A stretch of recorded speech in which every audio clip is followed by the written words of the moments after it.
नमस्कार, जय हिंद, जय Bharat and welcome to Dev talks. This is Aadi Achint. Finally Jaishankar जी की स्पीच हुई यूएन के अंदर and quite an interesting speech जहां पर उन्होंने काफी चीजों के ऊपर टच करा without actually taking any names except for the UN. UN की तो मतलब पूरी तरह से उतार के उन्होंने साइड में रख दी। But as a matter fact no other country was named. So इससे एक बड़ा इंटरेस्टिंग सा डिप्लोमेटिक चीज आता है where you are not able to respond to country like this. क्योंकि देखिए पाकिस्तान ने जिस तरह से जिस तरह से एक एक भारत के अगेंस्ट में एकदम पूरी तरह से रैंट मारा था। Well, India will not give that chance, क्योंकि as a matter of fact आप जब किसी कंट्री का नाम नहीं लेते हो, it does not give you the right to respond to such things. But Pakistan will find a place, कहीं ना कहीं कुछ बकवास करेगा। बट ऑफिशियली जिस तरह से इंडिया ने इनको रिबट किया था, they will not be able to do it. देखिए यूएन की ऊपर जब उन्होंने स्टार्ट करा, he spoke about the vaccines, he spoke about the bigger powers being बड़े बड़े लेक्चर सुनाने वाले एंड रेजिस्टेंस टू रिफॉर्म की जो उन्होंने बात करी कि भाई सबको चेंज चाहिए, लेकिन जो प्रोसेस है उसको इतने आप स्पीड ब्रेकर लगा रहे हो कि it doesn't make sense any more. And यहाँ पर जो मल्टीलैटरलिज्म के ऊपर जो एक ट्रस्ट है, that is actually being called out very very clearly. देखिए टेररिज्म ऑफ कोर्स उन्होंने बात करी एंड उन्होंने बोला कि we have a neighbour that is the epicentre of global terrorism. और जितने भी दुनिया के अंदर अटैक्स होते हैं उसका पूरा चक्कर इधर पे ही आता है। ये सब तो ठीक है। एक चीज उन्होंने बड़ी क्लियरली बोली कि भाई दो स्टेट्स, जो कंट्रीज हैं जो इस टेररिज्म को मतलब पीछे से बैकिंग करते हैं और उनके टेररिस्ट कंट्रीज को थोड़ा सपोर्ट करते हैं, दे शुड अंडरस्टैंड कि ये this thing will come and bite them one one day और द अदर। तो यहाँ पर एक व्हील्ड अटैक अमेरिका की तरफ गया है कि आप इस टाइम पे बैठे हुए आसिम मुनीर और शहबाज शरीफ के साथ, फैंटास्टिक, नो प्रॉब्लम, लेकिन please understand this this Asim Munir and Shahbaz Sharif will come and bite you right where it hurts.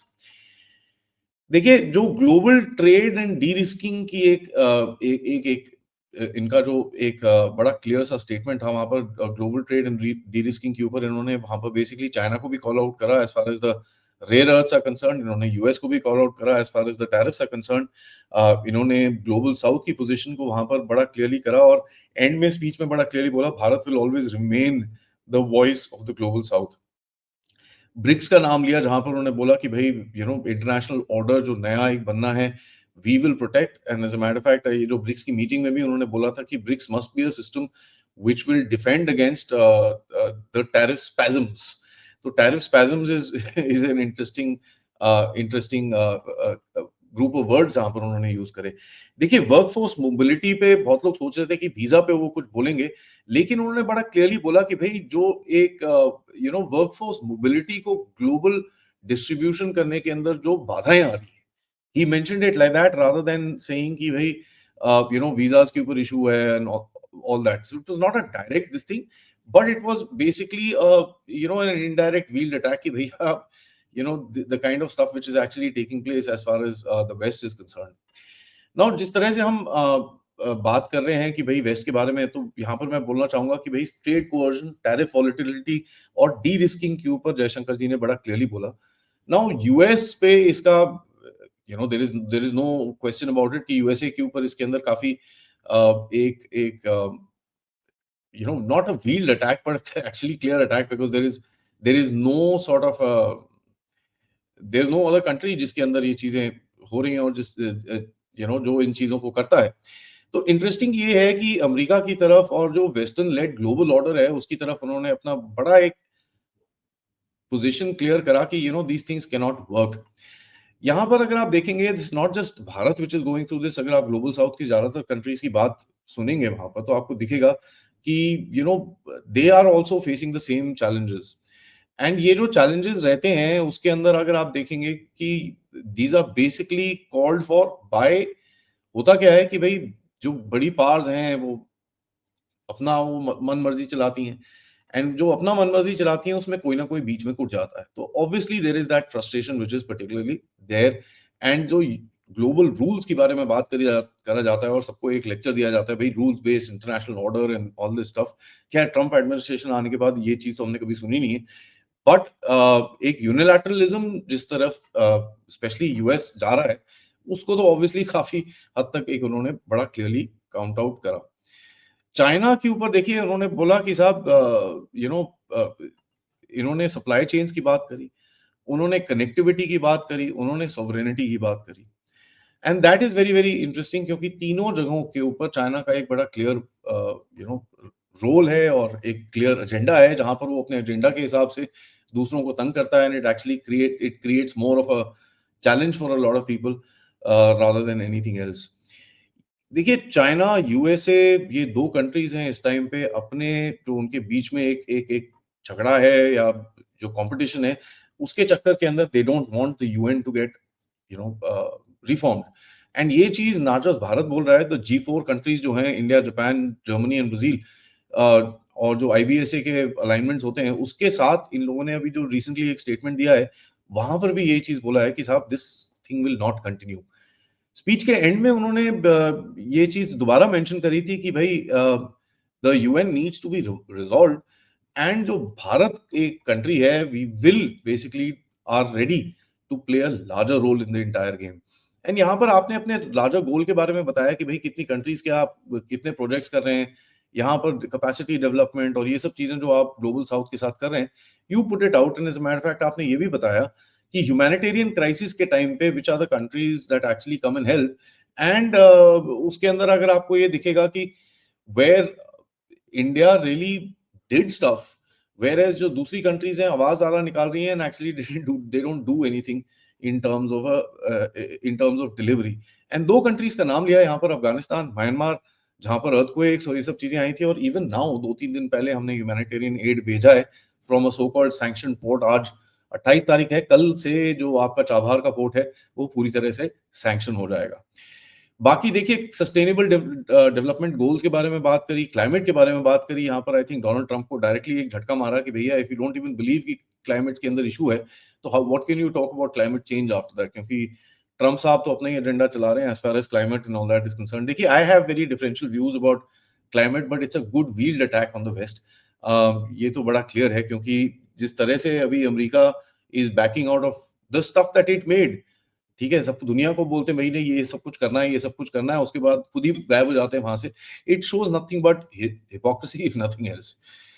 देखिए एक लाइन मेरे को बड़ी इंटरेस्टिंग लगी यहाँ पर जो मैं पढ़ूं जो मैं आपको सुनाऊंगा पढ़ के सुनाऊंगा। कहते हैं as decolonisation advanced the world began to return to its natural diversity, the membership of the United Nations quadrupled and the organization's role and remit grew significantly। इसके अंदर उन्होंने ये बड़ा क्लियरली बोला कि साहब रोल तो बढ़ गया है, रोल बढ़ गया है लेकिन nothing has changed as far as the structure is concerned. And यहाँ पर देखिए ये हर साल वहां पर जाके यही चीज बोली जाती है। मैटर फैक्ट एक कंट्री नहीं बड़ी सारी कंट्रीज बोलती हैं कि ये जो स्ट्रक्चर है और ये जो जिस तरह अभी दुनिया चल रही है this will not actually go on for a long time because it creates conflict. And यहाँ पर उन्होंने बात करी अबाउट यूक्रेन, उन्होंने बात करी गाजा के बारे में, उन्होंने बात करी actually larger middle east west Asia के टेंशन के बारे में बात करी। और उन्होंने ये बड़ा एक इंटरेस्टिंग सी चीज बोला कि भाई इतनी सारी और कॉन्फ्लिक्ट्स हैं जो न्यूज में भी नहीं आती हैं and this is the status of the world today, where are we heading. Interestingly again नमस्कार from the people of Bharat. Bharat का पूरा एक एक एक सिविलाइजेशनल आइडेंटिटी, उसका नाम, उसकी जो ग्रैंड पोजीशनिंग है उसके ऊपर उनके जो स्टेटमेंट्स थे which actually sending a very different message. आप बोल रहे हो from being rooted in culture, not just a western style की भाई सब कुछ अभी वेस्टर्न चल रहा है, एंड एक डोमेस्टिक प्रोजेक्शन भी ऑफ कोर्स इसके अंदर आपने एक चीज डाली है। देखिए overall I think his speech was pretty well received. एक बड़ा इंटरेस्टिंग सा मोड था जहां पर उन्होंने बोला कि भाई India has been handling terrorism and dealing with terrorism since independence and जैसे ही उन्होंने वो चीज बोली तालियां बज उठी, एक्सक्यूज मी, तालियां बज उठी कमरे के अंदर and that was very very surprising क्योंकि India fighting terrorism seems to be pretty popular in the world. And ये इफेक्ट हुआ है क्योंकि आपने इतनी कंट्रीज के साथ जाके बात करी है, आपने बोला है कि भाई क्या क्या चीजें आपने करी थी and why did you do this. And of course भारत का एक बड़ा क्लियर नैरेटिव रहा है अबाउट टेररिज्म कि there is no good terrorist bad terrorist कि भाई ये मेरे को चाहिए तो ये गुड टेररिस्ट है वो बैड टेररिस्ट है। Any sort of terrorism needs to be condemned and any sort of terrorism जो भी चीजें हो रही हैं they are specially in countries like Pakistan their own creation, उसके अंदर दुनिया कुछ नहीं कर सकती, बिकॉज आप लोगों ने ये थॉट प्रोसेस फैलाया है। एंड ये चीज अगर आप देखेंगे भाई शहबाज शरीफ की स्पीच में, when he actually openly claimed कि भैया अगर पाकिस्तान नहीं होता तो टेररिस्ट न्यूयॉर्क और वॉशिंगटन में घूम रहे होते, by actually saying that he is a terrorist country. तो overall very measured speech, very mature speech, एक राइजिंग ग्लोबल पावर के ऊपर की देख में I think it's a very very important speech. ये स्पीच ऑफ कोर्स, इतनी सारी स्पीचेस होती हैं, इट्स वेरी डिफिकल्ट, और हर कोई एक कंट्री, अब जैसे रशिया को देख लेंगे तो वो ज्यादातर यूक्रेन एंड यूरोप की तरफ उनका फोकस था। हर कोई कंट्री अपना पक्ष रखता है, but I think India's position जो एक आपने रखी है is a common global common, जहां पर a lot of countries would be actually interested in what you said, and आपकी डिलीवरी उसके बारे में। So it's good. I think it's a great message. आपको एक अच्छी अपॉर्चुनिटी मिली and you kind of hit where you wanted to, considering आपके यहाँ पर इतनी सारी टेंशंस यूएसए के साथ, चाइना के साथ थोड़ी अभी साइडलाइन पे है, but still, and of course with Pakistan. Let's see what actually builds up out of this, because UN के बाद it's a good grand positioning in the world। उसके बाद जो चीजें होती हैं वो bilaterally होती हैं, multilateral तो होती नहीं है। So we will have to keep a track with individual countries होता क्या है आगे, and that we will do. Till then, video को लाइक करिए, सब्सक्राइब करिए and share this with your friends and families। और आप लोग इस चैनल की तरफ कंट्रीब्यूट भी कर सकते हैं, QR code, PayPal, super sticker, super chats. मिलते हैं थोड़ी देर में एक और अपडेट के साथ, तब तक नमस्कार।